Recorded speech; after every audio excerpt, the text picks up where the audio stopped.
What if I told you that the most powerful weapon ever created didn't bring peace? It brought something far worse. For 4 years, America held the power to end civilization itself, and the world has never been the same since. This is the story of the silence after the light, the untold chapter of how absolute power created absolute fear, and why we're still living in the shadow of decisions made 8 decades ago. Stay with me, because what you're about to discover will change how you see the world we live in today. August 15th, 1945, Americans poured into the streets celebrating victory over Japan. The war was over, the nightmare had ended.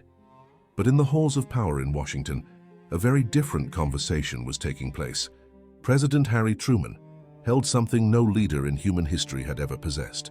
A weapon so devastating that a single bomber could erase an entire city in seconds. And for the next 4 years, America would be the only nation on Earth with this godlike power.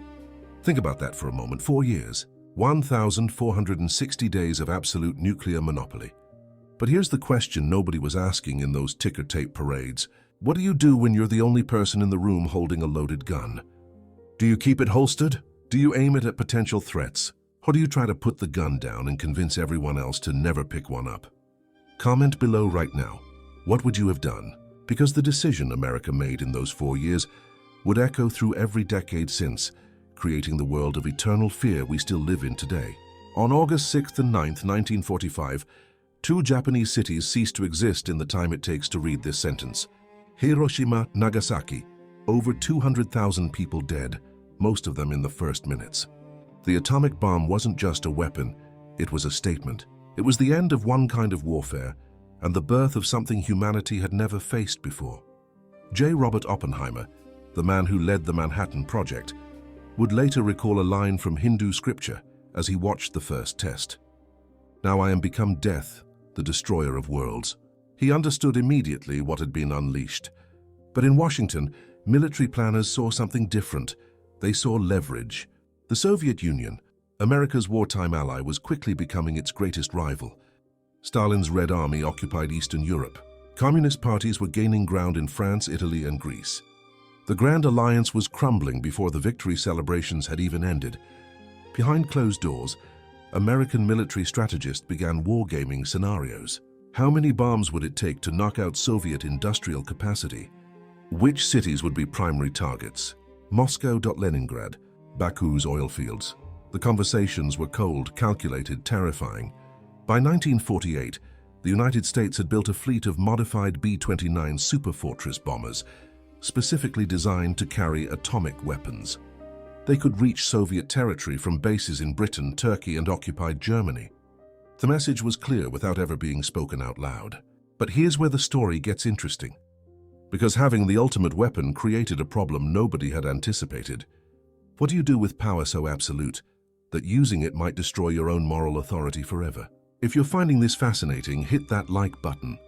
It actually helps more people discover stories like this that you won't find in traditional history classes. June 19th, 1946. Just 10 months after Hiroshima, Bernard Baruch, a wealthy financier and advisor to presidents, stood before the newly formed United Nations Atomic Energy Commission with a radical proposal. He proposed something unprecedented. America would give up its nuclear monopoly completely. All atomic weapons would be destroyed. All nuclear technology would be placed under international control. A new UN agency would have unlimited power to inspect any facility anywhere in the world. No vetoes, no exceptions. It was called the Baruch Plan, and on paper it could have prevented everything that came after.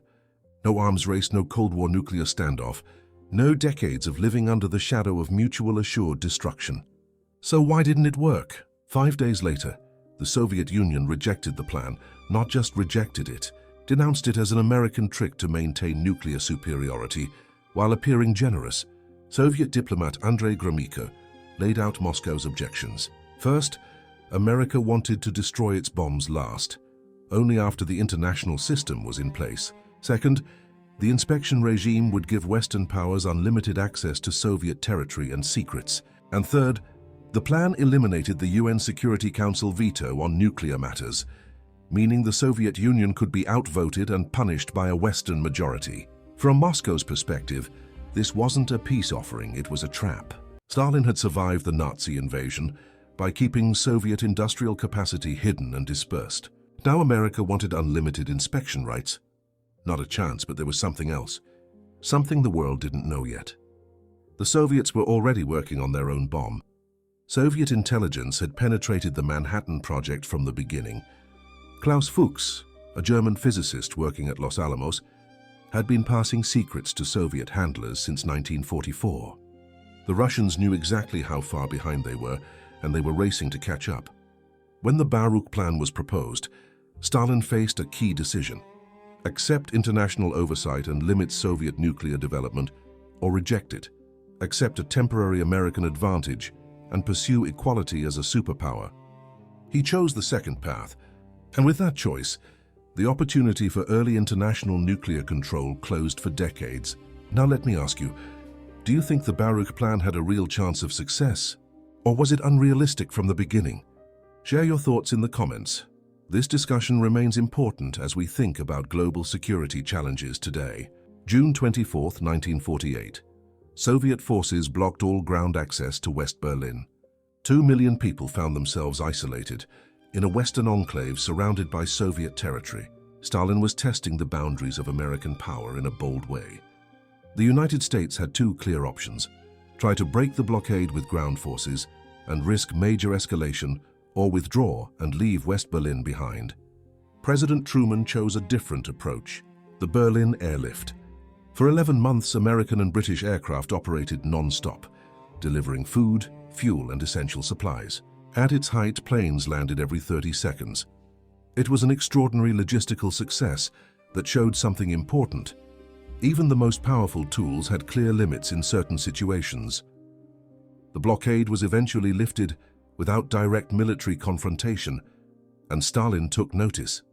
The Berlin crisis demonstrated that having a technological advantage did not guarantee complete control.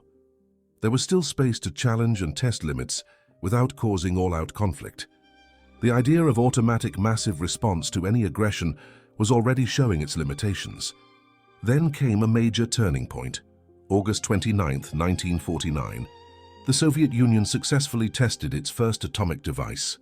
The period of exclusive American capability ended.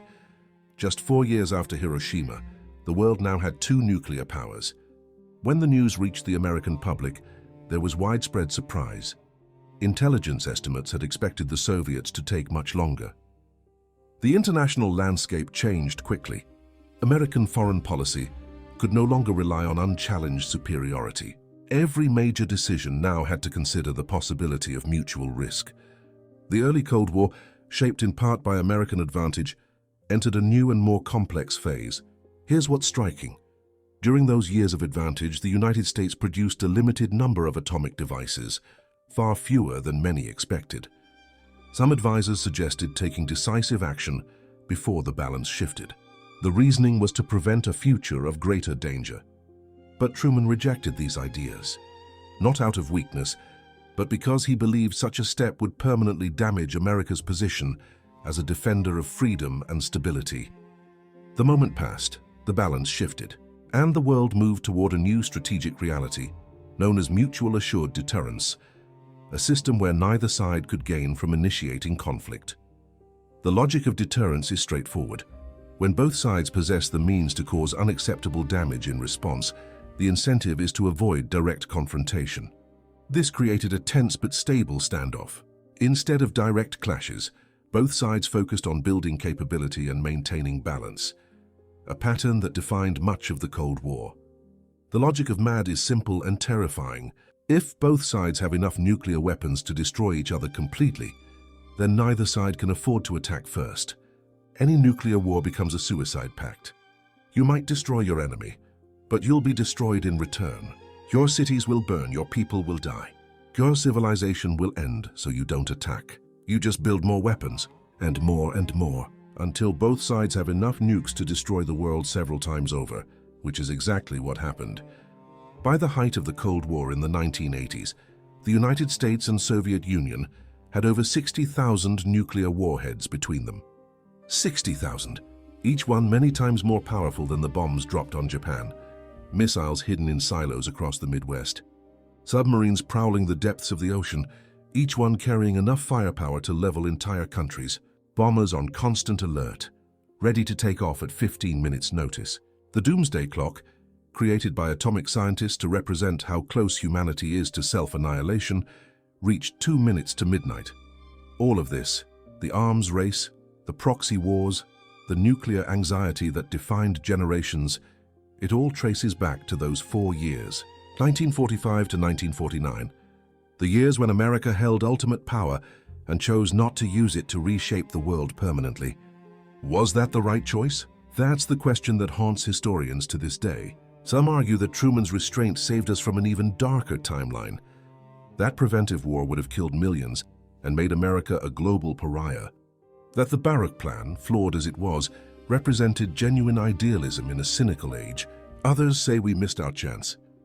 That accepting a few more years of monopoly, maybe even extending it through military pressure, could have prevented the Cold War arms race entirely. That we could have built a world order with America as the permanent nuclear guardian, keeping the peace through overwhelming strength. But here's what we know for sure. The decisions made in those 4 years created the world we live in today. 9 countries now have nuclear weapons. Thousands of warheads still sit in silos and submarines ready to launch. The doomsday clock stands at 90 seconds to midnight, the closest it's ever been. New nuclear powers are emerging. Old tensions are reigniting. And the fundamental question from 1945 remains unanswered. What do you do when you have the power to destroy everything? So let me ask you this. Knowing what you know now, what should America have done differently? Should we have pushed harder for international control? Should we have used our monopoly to forcibly reshape the world? Or did we do the best we could with an impossible situation? I want to hear your perspective. Comment below with your honest take. And if this video made you think differently about nuclear weapons and the Cold War, share it with someone who needs to see this perspective. The silence after the light. That's what we're still living in. The terrible quiet of knowing that somewhere, locked in bunkers and submarines, weapons exist that could end human civilization in an afternoon. We got used to it. We learned to live with it. But we should never forget how it started. 4 years of American monopoly. 4 years of choosing restraint over domination. 4 years that set us on the path to either our salvation or our destruction. The story isn't over. It's still being written. Every day that we don't use these weapons is a small miracle. Every year that passes without nuclear war is a victory we should celebrate. But it's also a reminder. The choices made in 1945 still echo today, and the question remains, can humanity survive the weapons it created to save itself? If you want to dive deeper into Cold War history and the nuclear age, check out the videos I'm linking in the description. Subscribe for more documentaries that explore the hidden moments that shaped our world. And remember, understanding history isn't about judging the past. It's about learning from it, so we don't repeat the same mistakes. Thanks for watching. Stay curious, and let's hope we never have to learn what comes after the silence